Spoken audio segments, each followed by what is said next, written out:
This is Dolynny TV, ladies and gentlemen. Good evening and welcome back to another edition of Edmonton Oilers discussion here on the channel today. And let me tell you, I saved all that time last night doing that game review, right? I didn't need to give you anything more than a minute and 5 seconds of my time because you all went out and watched that game anyway, and we all know what happened. And I mean, breaking it down for 10 minutes or giving you a comedy sketch for a minute and a half or a minute and 5 seconds wasn't going to change anything either way, so hence the easier option. And the more fun option, might I add. Thank you to everybody that tuned into the little change up here on Dolynny TV just to try and change things up after another loss against the Montreal Canadiens last night. Now that said, I saved all that time, right? You think about a minute and 5 seconds. All I did for a game review. Well, that's about 9 minutes and 55 seconds of time I saved. So I have taken that 9 minutes and 55 seconds of my life that I saved, not wasting it doing a game review for a 3-1 loss against Montreal, and I have turned it into 3 reasons why and how the Edmonton Oilers can get back to winning and winning like they did in the second half of the season last year. You might remember there were some key things. Kyler Yamamoto came up on New Year's Eve and absolutely lit the NHL on fire. And he has been the best Oiler by far of the forward group in terms of tenacity, pace, whatever you want to say, effort level, I guess is the big key everybody's looking at now. He's been by far the best Oiler based on size, comparison, all that. Yeah, Kyler Yamamoto, I don't have to crack that up anymore. Well, the bigger thing is, we'll start with number 1, 2, and 3. But before that, if you're new to the channel, take the next 8 minutes, consider hitting that subscribe button. I'm not saying do it now. If this is your first time watching, please take the full 8 minutes and consider, but we'll get back to that later in the video. Let's get to 1, 2, and 3. So why and how the Oilers can get back to winning and winning lots? How about the dynamite line? End of the day, I'm sorry, we have no other excuse at this point to not put them back together. It is straight up, you know it works. It worked last year, and with conjunction of number 2 here, you'll see how it all works just dandy. Alright, so dynamite line, I just had to say that because that's what everyone's looking for me to say, and that's why it's number 1. It's not because I think it's number 1, because number 2 is actually number 1. The NHL today released a statement. Alright, the NHL released a statement that is completely game-changing. And I don't even mean this lightly. This is completely 100% game-changing for the Edmonton Oilers. All right? I'll reveal it here. I've got it queued up. Let me read this big and loud and proud for you. Statement from the National Hockey League. This was released about 3 hours ago as of time of recording on January 19th, 2021. Regarding the tracking pucks. If you don't know what the tracking pucks are, let me explain with this statement. The National Hockey League announced today that effective with tonight's games, the league will be using game pucks without the embedded tracking technology. So that's how they were getting all the puck possession and all that you saw fancy stats on Sportsnet. The decision was made after concerns were raised about the puck's performance during the first few days of the 2021 NHL season. A review by the league determined that the first supply of 2020-21 pucks did not receive the same precise finishing treatments during the off-season manufacturing process as were used during the 2020 Stanley Cup playoffs.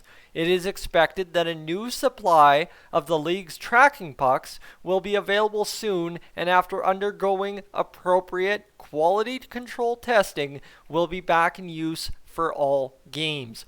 In the interim, the league will use the official game pucks from the 2019-20 season. This is huge, my friends, and will continue to utilize player tracking technology for all games. So that's the chips in the sweaters, the jerseys, whatever you want to say.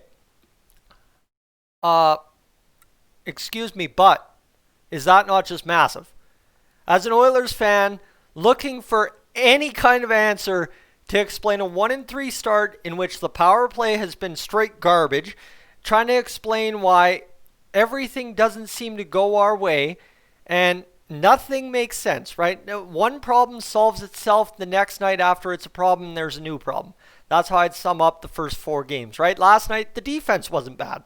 Yeah, sure, you can talk about that shorthanded goal, but that's you're not supposed to be playing defense on the power play, so that's an offensive power play problem, and we'll talk about that in number 3. But you look at that right there, right? All of a sudden, my goodness, this is game changing, like I said off the top. And I mean this in every sense of the word, is yeah, this is huge.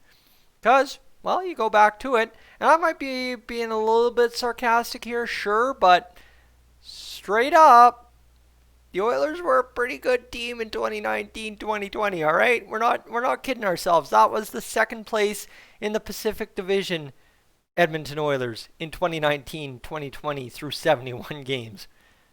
Okay? I think we'd all take that team as opposed to the team we've seen through the first 4 games at this point. I think that's a fair statement to make. So, how do we explain that? Well, even still, you had the tracking pucks in the play-in round, so you take away tracking pucks altogether, whether it be the defective batch we've been using since the start of this season, which, that could explain maybe passes hitting Leon Draisaitl in the skate. That could explain weird bounces in front of the net, whether it be good or bad, right? Weird bounces going in against us or weird bounces going against us in the offensive zone instead of going in the net. I mean, straight up, I am here for any and all theories at this point. We have run the gamut of ideas at this point of what could be wrong with the Oilers, whether it's compete level, lack of size, lack of depth, lack of defense, lack of a backup goaltender, lack of care and back check from Connor McDavid and Leon Draisaitl. I'm sorry, these are all excuses I've heard before. And I mean, typically they explain the situation, but then you throw some kind of weird curveball, and I was just about to slip up there, weird curveball at you, like the game pucks are defective. Well, you tossed me a bone, and I'm gonna enjoy it. And again, like I said, I might be being a little bit sarcastic with all this and all, just having a little bit of fun after another frustrating game, because no, right? If the puck's defective, does that fully excuse the Oilers from losing 3 of 4 games? They won a game with defective pucks, and other teams have won games with defective pucks. No, I'm not saying it's all the puck's fault, but, right? Like, in a weird season, it just keeps getting weirder. You see where this is a problem? I do. So that's number 2, all right? The pucks are number 2. And number 3, if you waited through my lunacy for 7 minutes and 50 seconds, I'll tell you this. Number 3, we could do a whole video dedicated to this, and we probably will, is the solutions on the power play. Because, I'm sorry, okay, you want to use number 2 to explain the power play, that's great, because the 2019-2020 pucks had us at the league's best power play. And then you roll into the playoffs and it's not enough to get it done. You roll in here and it's doing nothing. Okay, all right, good, fair. Good enough. But let's try to explain this another way, is the fact that Alex Chiasson is legitimately embarrassing himself as a hockey player being on the Oilers power play. There is no clear, concise way of managing ice time with this Oilers power play. Dave Tippett has just kind of thrown whatever he thinks might stick, and that's very concerning in and of itself. I'm not going to excuse that either, but I'm sorry. Is this a lack of preseason games? Is this a lack of training camp, right? We only had 10 days and blah, blah, blah, maybe only 9, and of course we had practice. Okay, maybe 4-6 days to work on the power play? Yeah, sure, okay, new guy on the back end, that's a big difference. But again, we have to figure out the power play, because this is not the fault of missing Oscar Klefbom.